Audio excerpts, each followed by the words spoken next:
Neste 16º domingo do tempo comum, a liturgia nos apresenta a parábola do joio e do trigo, da semente do grão de mostarda e do fermento, comparando ao reino de Deus. O reino de Deus engloba tudo. O mundo existe o bem e existe o mal. Existem aqueles que praticam a justiça, mas vivem no meio daqueles que praticam a injustiça.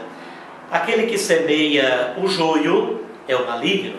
O joio é o mal, é a injustiça, a exploração, a violência, é tudo aquilo que vai contra a vida.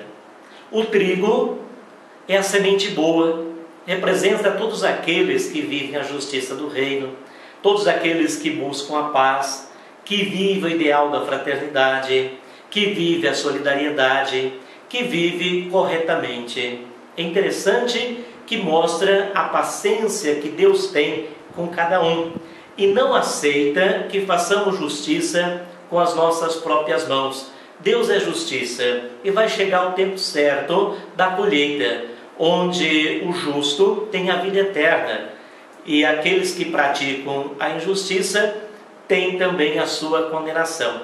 Diante disso, é importante posicionar-nos sempre para o bem, mas sem julgar as pessoas, reprovar todo erro, não deixar ser contaminado pelo mal, não deixar ser contaminado pelo joio, mas vivendo a fraternidade do reino sem nenhum julgamento, porque o Senhor encarregará de fazer justiça. Nós reclamamos muito que o mundo hoje não está bem. É só semearmos de maneira abundante a semente boa do reino de Deus. Como o joio pode sufocar o trigo também pode sufocar o joio. Quantos cristãos? Nós somos um país de cristãos. Basta vivermos corretamente a justiça do reino que sufocaremos o mal que existe no mundo. É a única arma, é a arma do amor para vencermos tudo aquilo que atrapalha a vida. Ainda temos a parábola do fermento. A mulher que coloca na massa e aí levando a massa cresce para fazer o pão.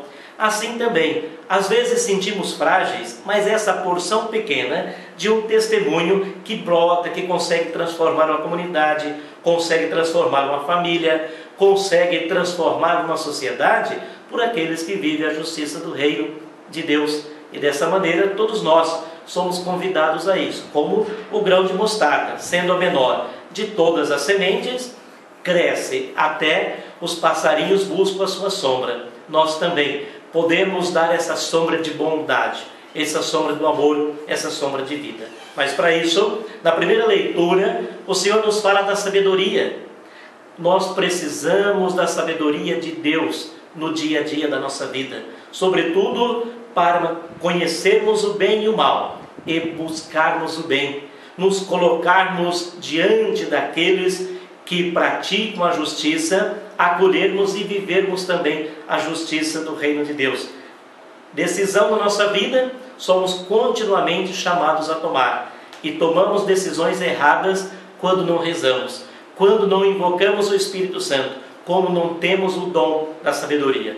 Por isso, na segunda leitura, Paulo nos fala da abertura à graça de Deus para que o Espírito Santo haja em nós e nos ilumine, nos posiciona sempre em favor do bem. E lembro daquele jornalista que pergunta ao Papa João Paulo II como que era a oração do Papa, já que os bispos rezavam de maneira deslumbrante, os monges têm tudo maneiras de rezar, os fiéis fervorosos. E como é a oração do Papa? E o Papa então responde: é o Espírito Santo de Deus que reza em mim.